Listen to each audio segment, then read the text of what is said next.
The offload of Jodan Sancho looks like it's coming close, and the United have gone ahead to approve it, and they are calling in for it as soon as possible. If at all Jodan Sancho doesn't rethink and obviously do the needful that the club is telling him to do. We're discussing Onana. Fabrizio Romano has gone ahead to give us an update of what really happened on Onana after the game of Bayern Munich yesterday. And lastly, we are going to really bring you exactly what really happened with United. They trained down in Munich today before they traveled back to Manchester to really carry out their last training session down at Carrington, and they had to go obviously and really put flowers in respect to the Busby Bays that really died in that year that saw them perish, those young players that some at Busby had gone ahead to obviously recruit, mold, develop, and obviously form a team that had obviously made wonders for the club of Manchester United. And they were from playing from the Champions League, and as the plane really took a stop in Munich, then that crash really happened, and these young ones really saw their lives really lost. So welcome to this channel. Smash the like button, comment, and share. If you're already watching us for the very first time, endeavor to subscribe to this channel so as not to miss out on stories that we do upload in here on a daily. Rokan David is my name, and you can as well call me already, and this is the United Matters channel. Now, a lot of things have gone ahead to happen today, but we've decided to obviously go for this story from the Jeremy Cross, chief reports writer for the Daily Cross, has told us that Manchester United are ready to sell Jodan Sancho to the highest bidder in January. United bosses would be willing to sell him on the cheap if it meant getting out of the club. So the club is ready to sell Jodan Sancho, and they're more than awakened to see to it that they bring sanity back to the club of Manchester United. And Jodan Sancho is really one of those players that never looked chaotic by on the eye, but he's really a hard player to deal with. With how we went ahead and we put out that X onto his X account and pinned it there, it shows you how hard Jodan Sancho is a person to deal with. And this is what really happens when you're having people who just go in to really sanction the signature of certain players when a background checkup on their behavior has not been made by these people. So to my own understanding, Jodan Sancho is really a very good player, and I think even Ole Gunnar Solskjaer never helped him out. I read a story, I think it was yesterday, when Ole Gunnar Solskjaer came out in the news and talked to The Athletic and confirmed to us that Jodan Sancho was really a good player. They brought him in, but it never worked out. And if there is anyone to blame for not obviously wanting Jodan Sancho to be at the club of Manchester United and thrive, it's Ole Gunnar Solskjaer, because Solskjaer brought him in and he couldn't obviously start the player. How do you bench a player of £73 million? That was naive of Ole Gunnar Solskjaer, and my my disappointment was in his statement he put out on Jodan Sancho was all about him not admitting that he made a mistake for not giving him enough playing time. A £73 million player at the club needs to get enough playing time. Look at Anthony and how Erik ten Hag is doing it, because when you bench him, having costed huge sums of money, the media will be up on him. Secondly, even the board will be posing questions to you that we spend £73 million on the player. Why is he not playing? So it shows you that however much Solskjaer was limited to signing 3 players per season by the club of Manchester United, which I went ahead and called out, but did he spend the money wisely? And that's when even Ralf Rangnick came in through and asked the media that, am I the one who was responsible for spending £35 million on Amad Diallo and £10 million on Facundo Pellistri instead of getting in a certified CDM? Yet those CDMs were obviously everywhere, you know. Sangari was there, Paulinho was there, and it was Bruno Fernandes convincing Ole Gunnar Solskjaer to go in and sign Paulinho, who is now thriving at the side of Fulham. Even Matthias Nunes was going to Man City. He was playing with Bruno Fernandes at Sporting Lisbon and was telling him that they are good players that side. Ruben Neves was there, and £70 million You put them on the table of Wolverhampton Wanderers, would have gone ahead to get a very good CDM at Manchester United. But he was so much he was so much okay with having Fred and Scott McTominay in the mix to play that role. That's why I never went in for CDM. So it shows you that Ole Gunnar Solskjaer was the one who really caused the first problems for Jodan Sancho, because when Sancho came in through in his first season, it was 2021-2022, he was not played. He was not played on several occasions, and we saw to it that each and every time he was brought on, there was something sparky about him that Ole Gunnar Solskjaer couldn't obviously add more to that. And with Jodan Sancho, all he needed was playing time.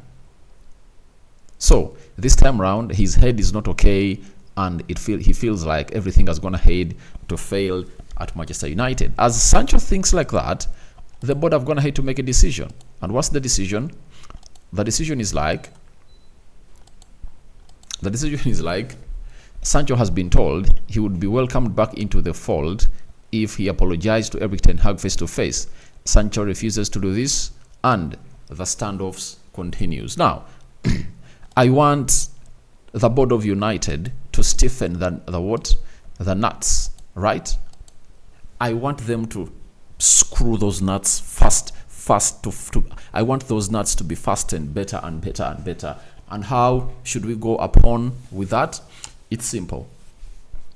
Now, if Sancho doesn't obviously take an apology, why should we be paying him £350,000 when he's not doing any job for the club of Man United? A penalty over his salary should be put onto the player to know that you are not going to continue earning that amount of money. Because even Ronaldo, when he was really put into the under 20 or the reserve teams to train with them, he was fined and he spent 1 full week without earning his amount of money, close to £600,000 a week. So even Jodan Sancho should really feel this. But to me, I think it's high time he left. And that really puts us to a level of really calling out for who is obviously going to take him in the January transfer window. Even if we don't sell him on a permanent January transfer window and really get him a team that is going to accept him on a loan of 6 months, he performs better and we get close to £60 million from him. That will be something great.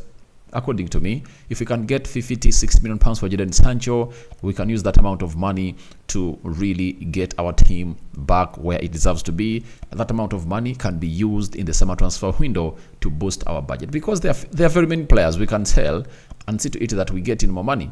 If you loan out Jodan Sancho and performs very well, you can get £60 million, 50 out of him. If you loan out Donny van de Beek in the January transfer window and plays very well, you can get some £30 million out of him. That is like £80 million or 90. Even Scott McTominay, if you cannot sell him in January, we can loan him, because if you're having Kobe Menu, you are having Sofiane Amrabat available, you are having Mason Mount, Casemiro, I think those midfielders can take us through the season. Scott McTominay, loan him the team that wants him, plays better, sell him some £30 million that you want. That will give us like 120 from sales. Harry Maguire too needs to leave this club of Manchester United. So I think the best thing is to really loan Jodan Sancho and see to it that he is sold in the summer transfer window to leave the club of Manchester United. That is it. That is it.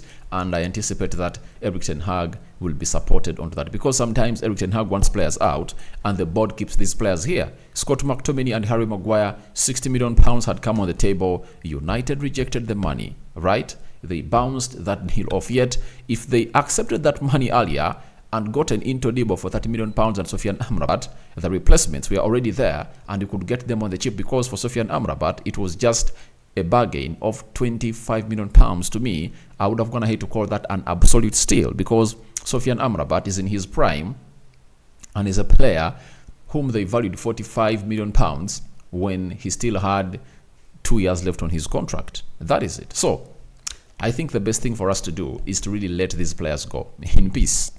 We should let these players go and leave the club. Now, let's go to Andre Onana.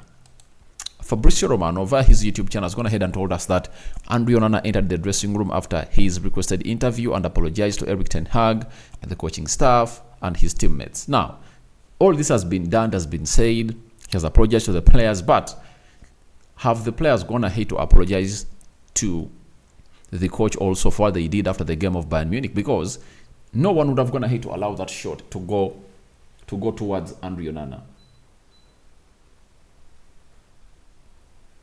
You get? No one would have gone ahead to see that obviously happen. And to your own information, things should happen in a very proper way. For Andre Onana, he is a very good goalkeeper, right? And he's a very good shot stopper. What people don't know is that there is a pressure that comes up when you are a goalkeeper of Manchester United. Trust me, no club makes news like Manchester United. That is it. No club makes news like Manchester United. Like it or hate it, it's the best news-making club in the world. And if it is, then you have to get to know that every small grip of it that really happens, you are going to really be accounted for. We saw it on very many players. David De Gea, when he came in at Manchester United, you saw what happened in his first season and second season. You know, it took him 2 seasons to settle up. And after that, he obviously knew that he could command that goalkeeping department. And now, for Andre Onana, he's not going to settle in easily at Manchester United. And this is just blame shifting. The problems at Manchester United are more than Andre Onana. Why? When you look at how Andre Onana went ahead to obviously shoot. When you look at how Andre Onana was exposed to a shot to Leroy Sane, you have to ask yourself, where were the players of Man United in the midfield to stop him to do that? To stop Leroy Sane to shoot at? Look at the game of Brighton, the 3 goals we conceded. Even if it was David De Gea, would have gone to really concede those goals. So I want people not to blame shift. You know, before the ball reaches the goalkeeper, there are some other players who should be doing their job that are not doing their job. And that is it. And let's admit and let's accept the fact that there are some players who are supposed to be doing their job that don't do it for that ball to come to Andre Onana. That is it. So, however much he made a mistake, but let's not pile the mistake on Andre Onana. Let's also fine check some of those players who really play in those respective positions that really allow those players to obviously shoot at our goalkeeper. Now today, Manchester United players went ahead and obviously visited the place where the catastrophe of the plane air disaster really happened in, I think it was 1986.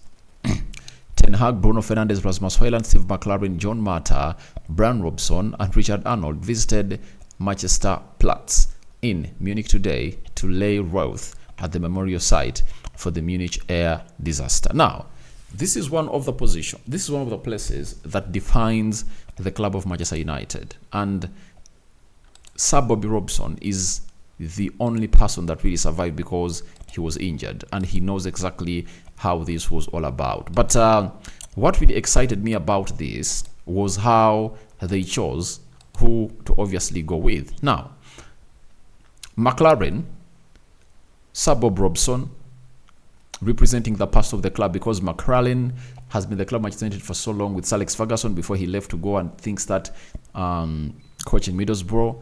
Bruno Fernandes and Eric Ten Hag are Bruno Fernandes is representing the present of the club. Rasmus Højlund and Eric Ten Hag are representing the future, because Rasmus Højlund is just 20 years of age and he was chosen ahead of other players because he's a United supporter and he obviously knows what this Munich disaster really means. So this is how Eric Ten Hag, McLaren and Bruno Fernandes really walked to the site to obviously lay their wrath onto that side. And you see them there with Rasmus Højlund in a very, very somber mood that really reminds them how far this club has gone ahead to come. Now, there were some fans of Man United. These are from Belgium, and others from New York who really came in through to obviously do the needful and obviously pay respect to the late fans, to the late players of Man United who passed on. They are really young. It was a very good built squad for Manchester United that really saw itself go to where they deserve to be. Now, that is it all concerning that trip of Bayern Munich and the players trained down in Munich. And they've gone ahead to fly back to Manchester to get ready for the game of Burnley on Saturday. So guys, thank you very much for watching through. I welcome your thoughts into the comment section below about Jodan Sancho. Offload approved by Manchester United. If he doesn't apologize, what do you make about it? And Andrew Onana's apology into the dressing room, what do you make about it? And the memorial visit of Erik ten Hag, Rasmus Højlund, Bruno Fernandes, Sabob Robson, and McLaren at the memorial site of Manchester United, where the Sir Matt Busby Babes went ahead to obviously die in a plane disaster crash in Munich. Good morning. I sign out. Bye-bye.